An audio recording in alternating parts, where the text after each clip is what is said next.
Welcome to Caregiver Guild. This module contains 3 videos and 2 journal worksheets. Although guilt is a complicated emotion and one that is frequently experienced by most caregivers, it might not be an appropriate response to most situations. By becoming aware of the situations that make you feel guilty, it will help you distinguish between feelings that are being self-imposed and feelings that are being imposed upon you by a guilt tripper. And this is the best part. You will discover how changing just one word in your vocabulary can change the way you react to guilt.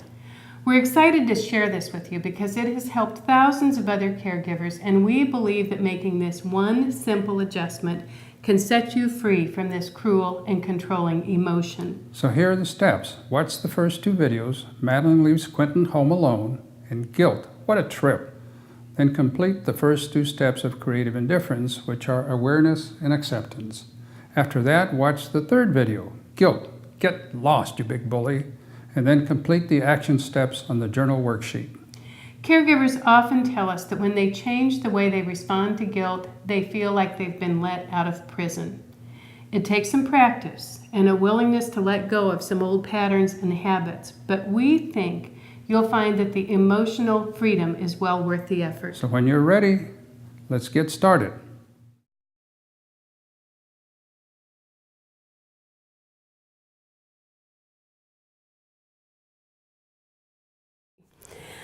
She wrote this letter about guilt on their 56th wedding anniversary. It fell on a Sunday.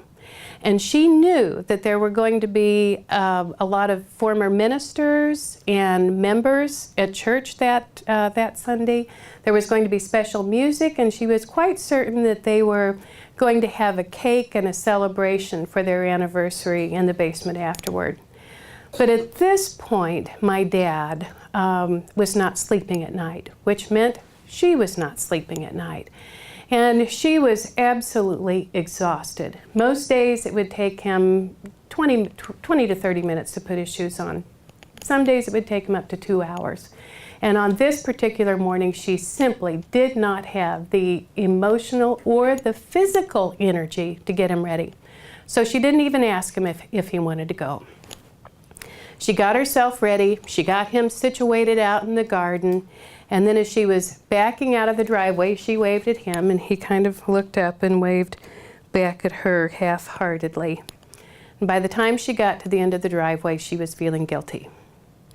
And when she pulled up in front of the church, she was beating herself up, and she thought, I could have gotten some of the big guys to come out and help him. They would have gotten him up the stairs, they would have helped him get on the lift and into the sanctuary, and they would have helped me get him down to the basement afterwards. So she was really feeling guilty and anguished about this when she walked into the sanctuary. And then, on that morning, the minister read a poem in the middle of his sermon, and this poem had been found in the room of a woman who had died, and they didn't find it in her nursing home room. They didn't find it until a few days after the funeral.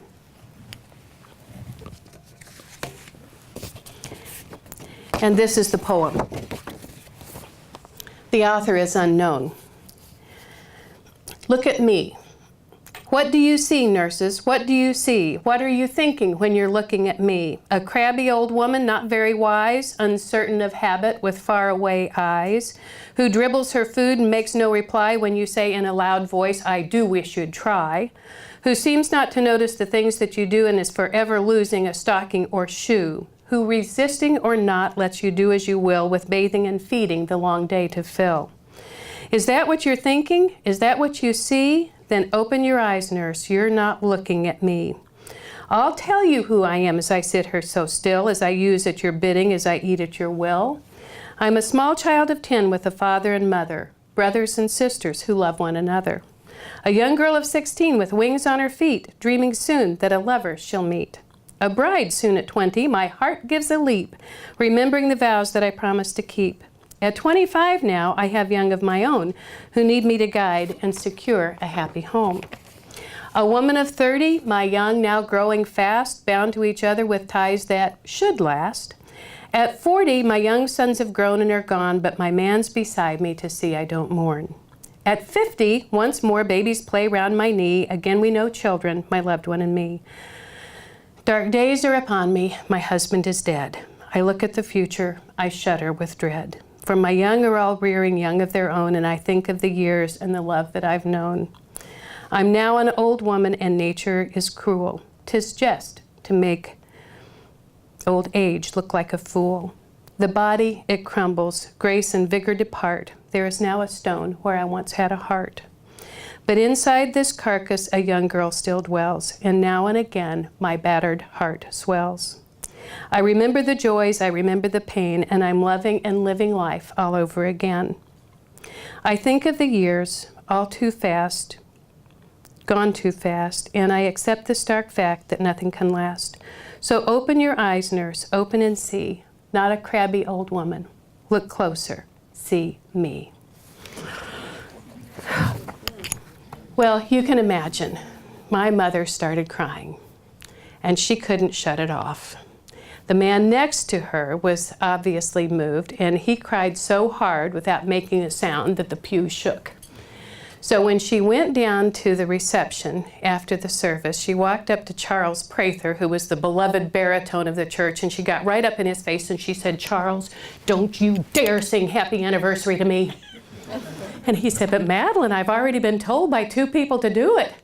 And she said, "If you do, I will lose it and I will never get it back." So he didn't. She cried all the way home. She got my dad into the dining room table, sat down, and she cried and she cried and she cried, telling him about this and how guilty she felt and how awful it was. And he said, "I feel like crying too." But he didn't, which surprised me because, as with most stroke survivors, he had a hair-trigger emotional switch. He would cry like a baby over a commercial, or he could be listening to one of his talking books, and if he thought somebody was getting in trouble, he would just sob. So here was my mother sitting there crying her heart out, and he said, "I feel like crying too," but he didn't. And then it was a few years ago, Alex and I were talking, and I said, "Duh, I get it. Of course he didn't cry." He didn't feel the least bit badly that she was that upset, because if she was that upset, guess what? She wasn't going to leave him at home anymore. She was either going to take him with her or she was going to stay there at home with him. So the dictionary defines guilt as a sense of having done something wrong or having failed in an obligation.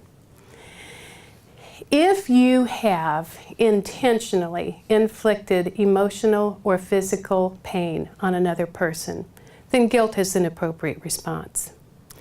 If you have not intentionally inflicted pain on another person, then I would like for you to think about replacing the word guilt with the word regret.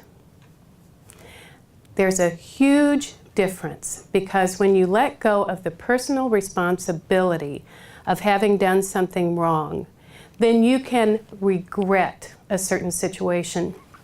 There was a woman in one of my classes, and she said that she felt so guilty. Her mother had Alzheimer's. She felt so guilty that she had to trick her mother into signing the papers that allowed her to sell her house.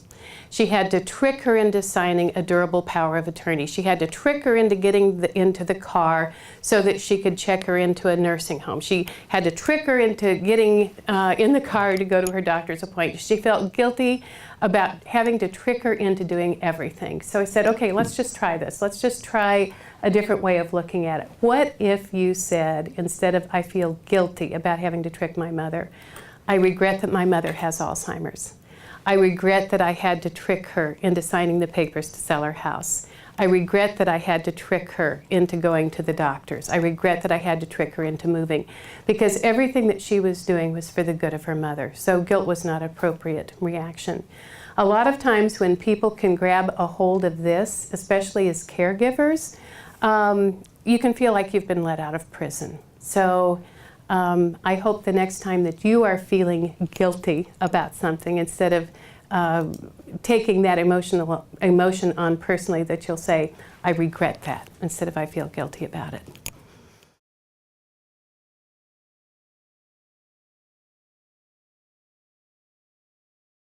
Guilt. What a trip. The dictionary defines guilt as a sense of having done something wrong or having failed in an obligation. I think guilt is a cruel and controlling emotion, and if we're vulnerable to its nasty little tricks, we end up trying too hard, giving too much, and eventually sacrificing our own physical health and mental well-being in our futile effort to satisfy the guilt trippers in our lives who make us feel so crummy. In the next 2 segments, we're going to talk about where guilt comes from and how to get that heavy load off of our backs. Step 1 is awareness. As we go through this first segment, think about the people or the situations that have made you feel guilty. Sometimes we feel guilty because of our actions, things that we did or didn't do. But most often we feel guilty because of the way we feel about something or someone. Now, step 2 may be a bit of a stretch, but I'd like for you to consider the possibility that guilt may or may not be an appropriate emotional response. So, let me ask you this. Who or what is your ball and chain? Are your feelings of guilt self-imposed? Or are they being imposed on you by someone else? Guilt trippers can be very clever. So, how do you know if one has caught you in his lair? Here's a quick test. When something happens to you, ouch,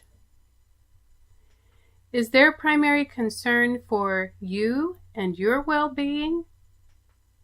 Or do they only think of themselves?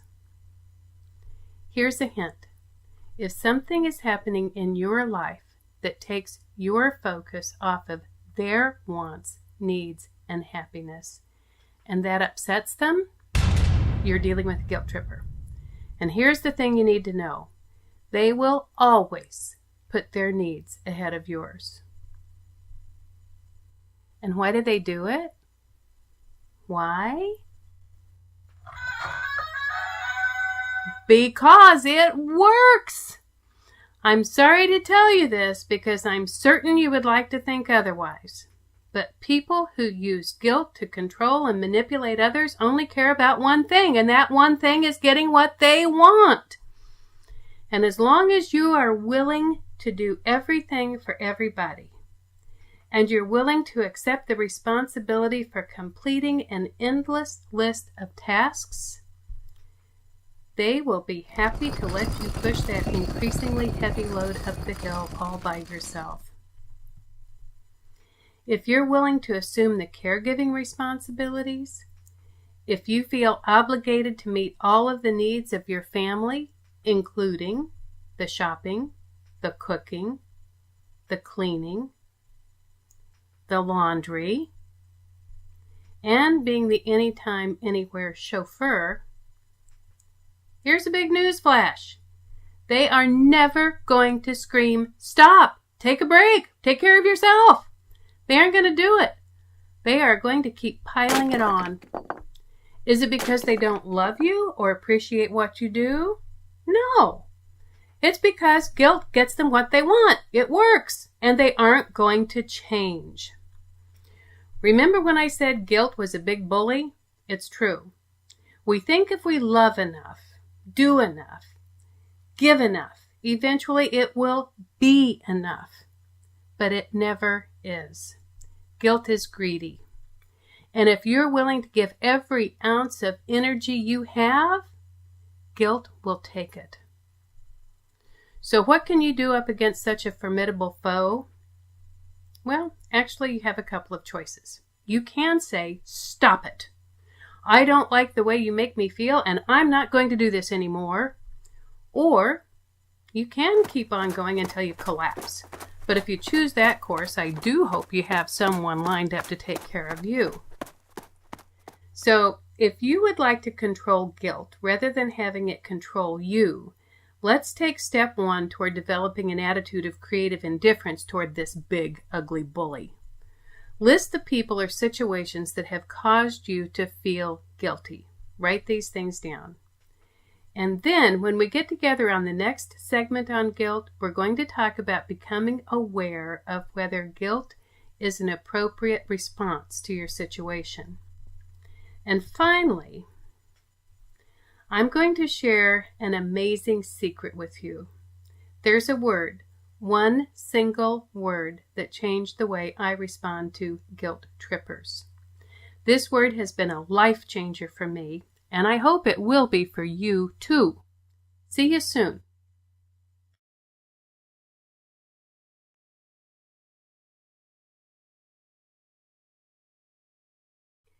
Do you hate the way guilt makes you feel?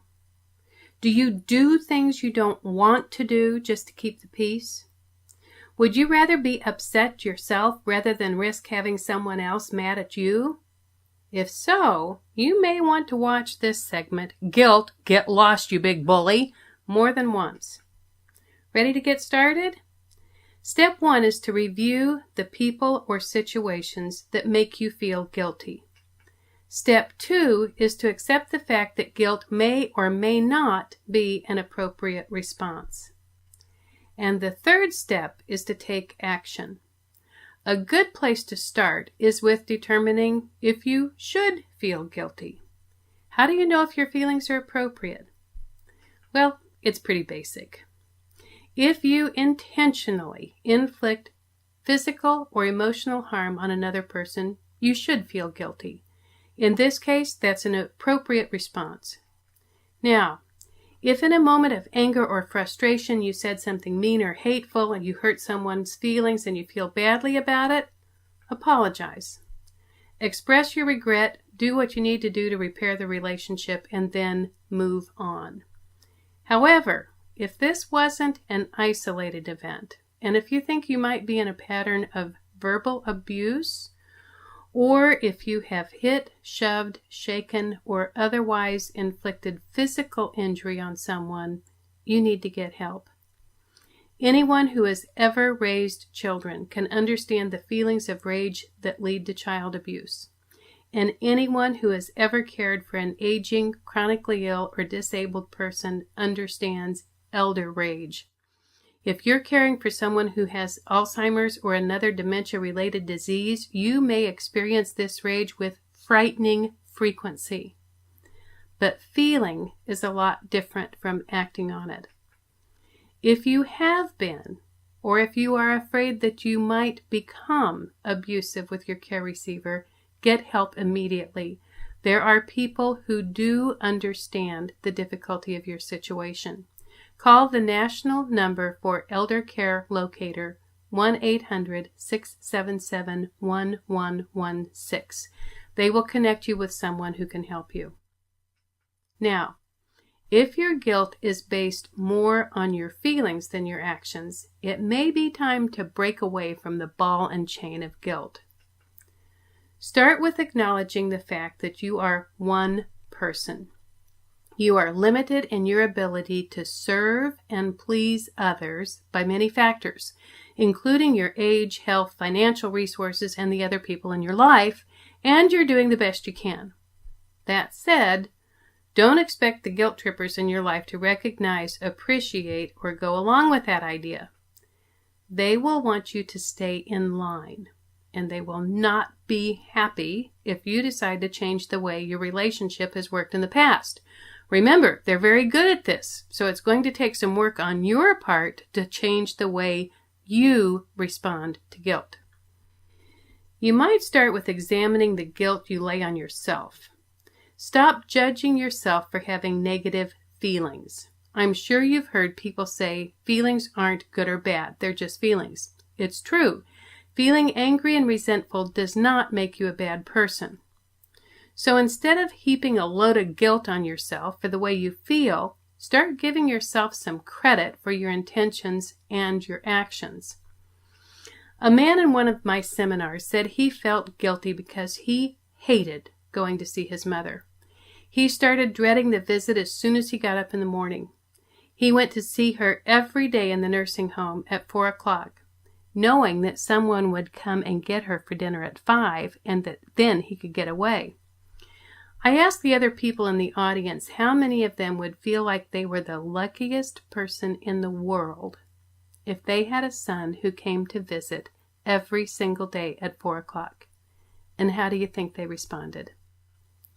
Exactly. Every person in the room raised their hand. We all agreed that visiting a person who is sick and doesn't even remember your name can be excruciating.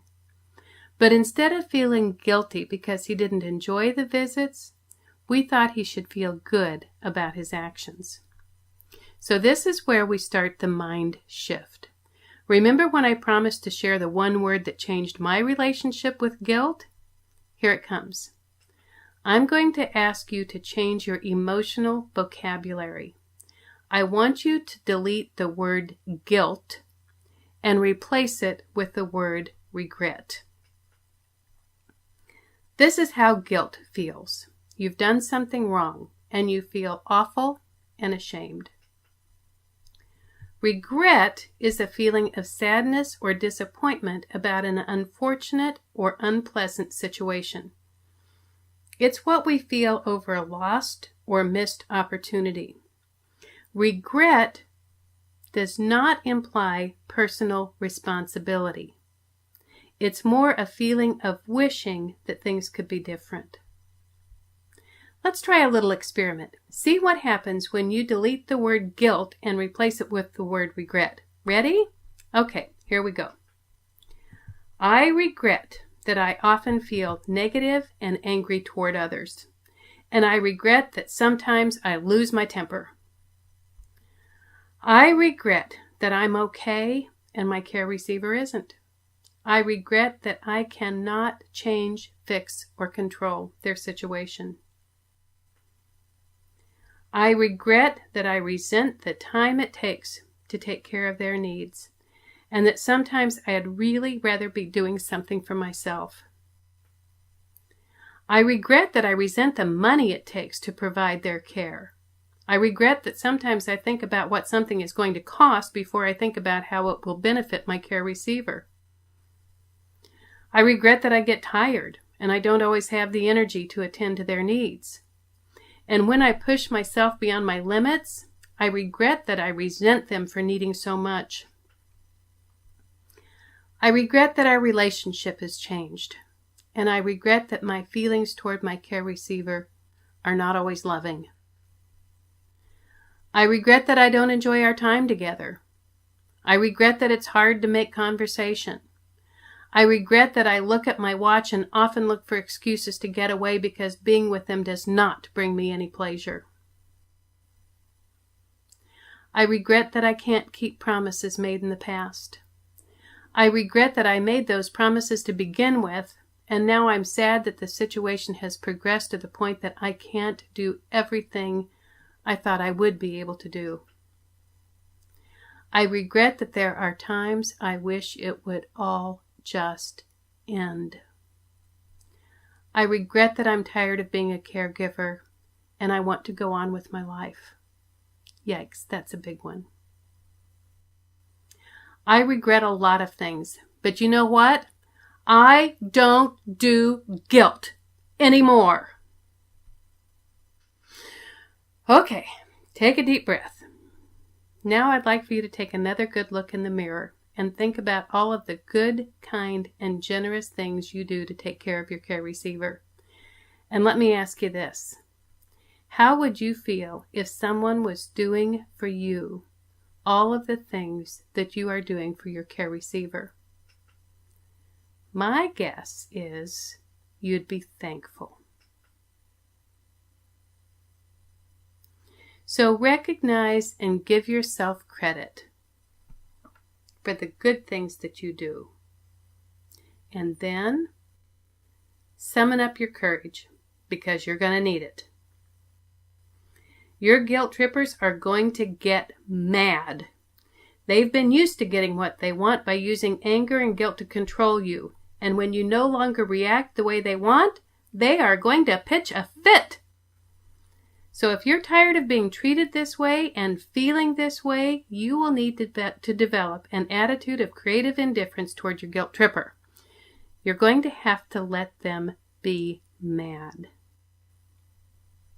And when you refuse to be intimidated or bullied, when you say, I'm putting a stop to this. When you stand up to anger and guilt and you say, get lost, you big jerks, an amazing thing happens. They lose their power to control you. When you can feel good about all you give, when you can stop feeling guilty for those things you haven't done wrong, and when you can stand up for yourself and stop allowing someone else's anger and feelings of guilt to control you, it's time to throw a party, because that's an accomplishment worth celebrating.